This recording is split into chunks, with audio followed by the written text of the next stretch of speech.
It Takes Radio Company is proud to present another Interesting Ideas podcast. And today, what makes you unique, different, and maybe powerful?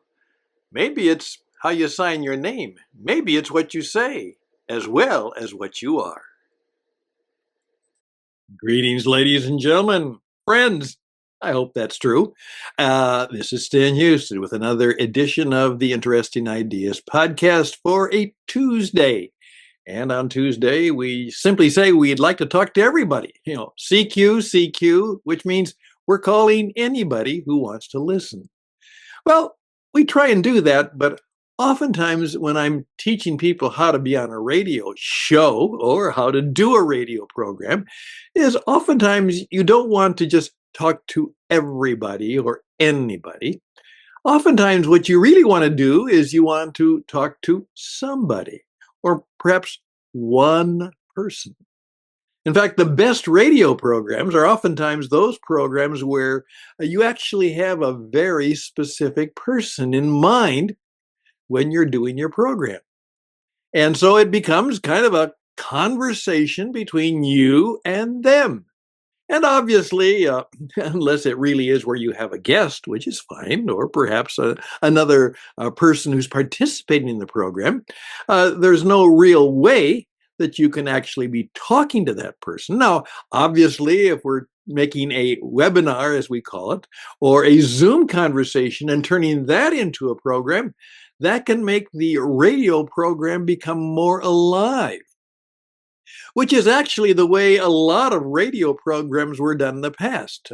It was very, very common that the studio audience was very much a part of the program. Now, that's less and less the case today, but obviously it is the case in many cases where a small studio audience is there as part of the program.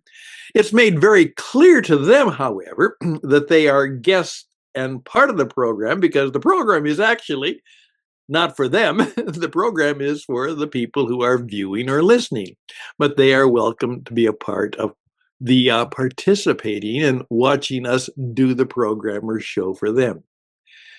The big question always is, when you're trying to reach out and make a difference in the world, is who are you talking to? What do you want them to feel, experience, know, do? How do you want their life to be a little bit different? 20 minutes, 30 minutes, 1 hour later, because they were involved in a radio program or a conversation with you. So I just am going to, from time to time now, what I'd like to do is the program that I will do will be a little bit of a coaching conversation with a person that I know about. Now, I won't use their name, and I won't tell you who they are. They might recognize it when they hear the program or see the program, but it will be nothing that will embarrass them in any way. It will be my attempt, perhaps, to answer a question for them. So here we go. One of the things I want you to begin to understand in this world is that everything is changing in terms of streaming media, exactly what you're involved in now, and the rise of artificial intelligence in terms of the robot. The robots are going to have a lot of power over the content and the creativity of what is done. Now, what I have done, and I just encourage you to do this, I was very suspicious of the whole AI phenomenon. I'd certainly read about it a little bit, had a little bit of a thought about it. I think I was basically right in saying that, as I understood it, it was a way of aggregating what other people have done and put it together. And so my initial point was, hey, AI will not be all it's cracked up to be, because it will simply be catching what other people have already done. And that's true. But I discovered that it has some very unusual abilities to be able to do that collecting, uh, congregating, catching in some very powerful and useful ways. And what I also discovered is that as I began to use my AI machinery, and it is machinery, it's a machine. Um, the only person who's actually working that moment is me. Uh, the machine is doing the rest of it based on what somebody else may have done or has done at a different time. It is me and the machine. And what I found out is that it can write and congregate better than I can. It really can. I'm a good broadcaster, pretty good writer, but the AI robot. Now, that's the point. Because I'm using the same platform, it has gotten to the point that the robot that I get is beginning to know me or understand me.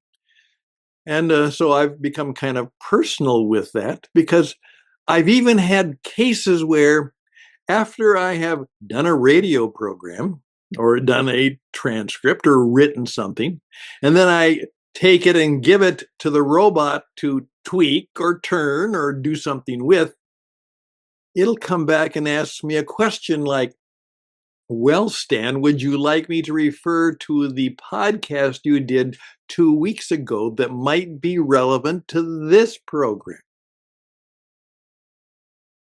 What? How did it know that? And where did it put that together? And oftentimes I find it's a fairly creative put together. So I've had to really withdraw my initial feelings and understand that this is a phenomenon that's going to have incredible power, particularly in the area of creative communication, writing, speaking, presenting, and researching. It certainly makes finding out things much easier for me because I simply ask it a question, and very much a little bit like Alexa, uh, that magic voice that sits in the living room. Oftentimes they have, she has, he has, the machine has, as an answer that I can consider, and sometimes very good. So, what I'm encouraging all of us to do is this: find ways to make yourself as distinct and unique and creative as possible in whatever work you do. That's the deal. You make the difference. And if you're just like, or sound like, or have the same ideas as everybody else, that old line that one of my mentors said, well, Stan, if you and I agree on everything, one of us is unnecessary. Maybe me. Okay.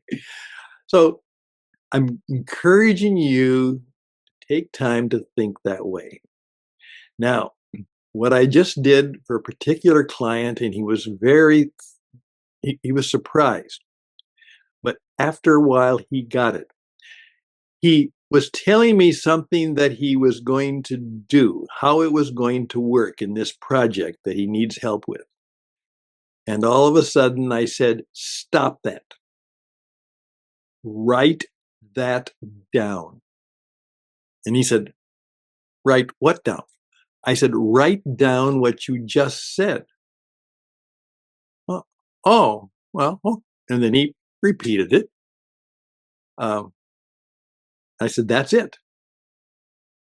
I said, that will become one of your signature lines. Because what happened is accidentally, you really, in one sentence, helped me to really and better understand what you're going to do and what may make you unique, maybe personal and more relational. That is a power line. That is a power description, and it needs to be one of your signature statements. And he began to get it. And I said to him, I want you to start doing that. He said, well, what do you mean? And I said, well, uh, then I picked up a little book, not a little book. I've just been reviewing this thing. Okay. Um, what I did a number of years ago is I sat down and said, what are some of the lines that I like to use when I speak and present? And I found out that I had a lot of them. One of my best ones is just let that sit on your head for a while. I'm known for that, obviously. I have the head for it. Or this one. It turned out to be one of the more powerful lines I used, particularly on late night radio when I was playing songs or answering questions for a particular person who had a question or had a request. I would simply say, and many times I would use their name or a stage name that I gave them. I would say, this is for you. Now, what I'm going to encourage you to do, because right now, every last one of us, if we're going to try and stay fairly relevant in a creative world where we want to make a difference, be unique, do something that other people cannot do, if we want to have that sense of uniqueness and not just be like everybody else, we're probably going to have to develop the ability to come up with some signature lines. Now, what I would like to do this week is I would like to share some of these signature lines with you and then begin to encourage you to begin to come up with some of the statements and some of the sayings and the stories that very much are characteristic of you. Interestingly enough, that may even get caught. One of my articles that I put out was an article that I had taken from a transcription of a program. I gave it to, I have named him. My robot's name is Stush. I'm Stan, he's Stush. And there's a reason why I named him Stush. What happens is that now he is beginning to have the ability to do writing that is very much in my style of speaking. Whereas one of my friends said, after they knew that it was a AI article, he said, oh, that was good. Well done. And then he said, and it even sounds like you. Could it be that Stush had gotten to the point where he could begin to imitate Stan? Does that mean he can take over from me? Does that mean he can replace me? Well, maybe so. So I'm going to have to keep ahead of Stush. Well, that's what I'd like you to think about as we go through this week, because I want to talk to you about how you can be more interesting because you are seeking to create some signature stories, some signature lines, some signature songs, and perhaps sayings and stories that help you be wise, insightful, truthful, and useful and practical. And if you can do all of that, I guarantee you, there will always be in the marketplace of life a place for you. That's right. Indeed, you can make the difference. And that's one of my signature lines. Hey, all the best and blessings to you. I always close with a benediction. That's another line. And I do want the best for you, and I'd like to hear from you. Reach out to me at, here we go, Stan Houston at gmail.com. Stan Houston at gmail.com. And here's another little thing. If you would like me to talk to you on the radio, then I have another email address. It's Stan at witradio.net. Stan at witradio.net. And as you see, I've changed things.